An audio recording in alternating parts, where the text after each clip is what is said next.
सूर्या बांसी अली राजा के उसको शू दिखाया, भाई तू मेरा शू का बराबर नहीं है। হ্যালো ভিউয়ার্স, আসসালামু আলাইকুম। স্টাডে পাকিস্তান উইথ ইন্ডিয়ার আন্ডার 19 এশিয়া কাপের ফাইনাল ম্যাচ আপনারা যারা দেখছেন আর যারা দেখেননি তাদের জন্য এই ভিডিওটা। ঠিক আছে, কারণ আমরা হাইলাইটও দেখছি, ম্যাচেরও খানিকটা আমরা দেখতে পারছি, বাট সেটা কোনো বিষয় না। বিষয় হচ্ছে কি যে সুরিয়া বানসি যে বেয়াদবিটা করেছে বা যেভাবে শু দেখাইছে, অন্য কোনো জায়গায় হলে বা আইসিসি কতটুকু রিয়াকশন করবে এটা আমি জানি না।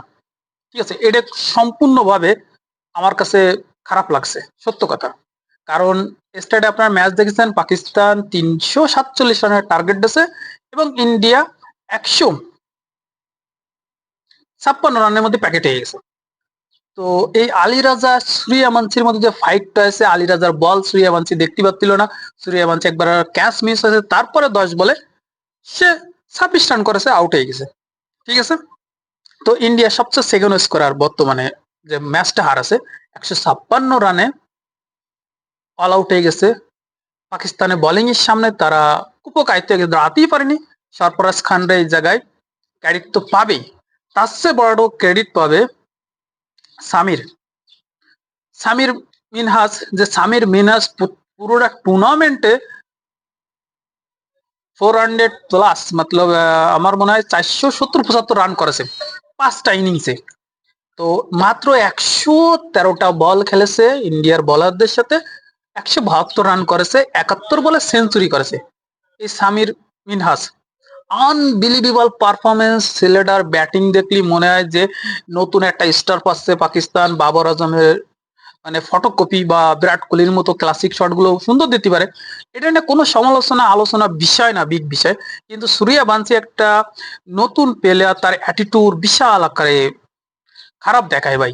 ঠিক আছে, সে বয়স 16-17 যাই হোক, ডাজেন্ট ম্যাটার। বা সে যে স্টেটে খেলতেছে, সে আইপিএল খেলে, সে তারপরে ইন্ডিয়ান আন্ডার 19 খেলেছে, তারপর রাইজিং স্টার খেলেছে।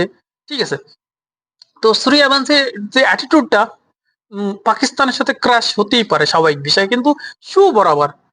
আর যখন অহংকার আসে তখন অহংকার তো আল্লাহ তাআলা সে অহংকার পতন সাথে সাথেই দেখায় দেয়। আর সেই অহংকারের পতন সাথে সাথেই মনে করে যে ধরা খাইছে ইন্ডিয়া। কারণ প্রথম ম্যাচে ইন্ডিয়া পাকিস্তানের মুখোমুখি হয়েছিল, একই গ্রুপে তারা থাকে, এই গ্রুপই। মাত্র 240 রান করেছিল ইন্ডিয়া, সেই জায়গায় 90 রানে হারেছে পাকিস্তান। 240 রান টার্গেট তারা করতেই পারেনি। ঠিক আছে, মানে সেই ম্যাচটা পাকিস্তান হারেছে 90 রানে।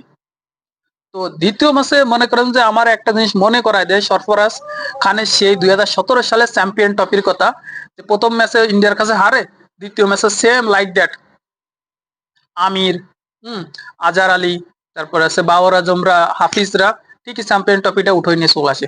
13 বছর পর পাকিস্তান এই আন্ডার 19 চ্যাম্পিয়ন হলো।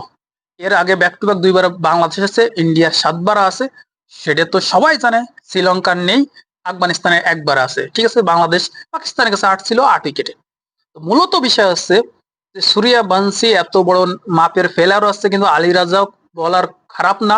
আর এদের সবচেয়ে man of the match and man of the মানে টুর্নামেন্ট অফ দ্য ম্যাচ সবকিছু সামির মিনহাজ। আর মিনহাজের যে ব্যাটিং আর তার যে কোয়ালিটি ব্যাটিং, তার সবকিছু মিলে আমার কাছে অনেক ভালো লাগেছে। আর ছেলেটার লুকিংও তো সুন্দর, ক্রিকেট খেলার মতো ওই বডি।